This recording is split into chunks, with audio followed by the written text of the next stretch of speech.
গত ১৯ নভেম্বর বিচারপতি ফাতেমা নজিব ও বিচারপতি মাহমুদুর রাজির হাইকোর্ট বেঞ্চ ঢাকা মেট্রোপলিটন এলাকায় ৩ দিনের মধ্যে ব্যাটারি চালিত রিক্সা চলাচল বন্ধের নির্দেশ দেন। আর এই বন্ধের নির্দেশকে ধরে রাজধানীর বিভিন্ন স্থানে ব্যাটারি চালিত অটোরিক্সা চালকরা আন্দোলন করে আসছে।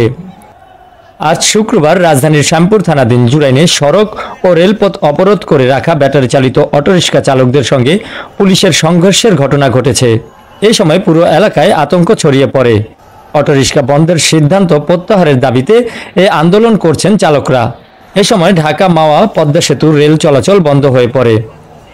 বিক্ষোভকারীরা জানায়, হাইকোর্ট থেকে অটোরিক্সা বন্ধের নির্দেশনা প্রত্যাহার না হওয়া পর্যন্ত এই কর্মসূচি চলবে। এ সময় বিক্ষোভকারীরা বলেন, মূল সড়কে না হলেও অলিগলিতে চলার অনুমতি চান অটোরিক্সা চালকরা। টাকা নিয়ে আনছি, নালি কিস্তি নিচ্ছি, নালি ব্যাংকের তো লোন নিয়ে করছি। এখন বলতে আমাকে রিক্সা বন্ধু, আপনাকে কিস্তি দেবো কোনতে? এলাকা ভাগ করে দেওয়া, আমাদের দাবি এটাই, একবারে বন্ধ করে দিলাম।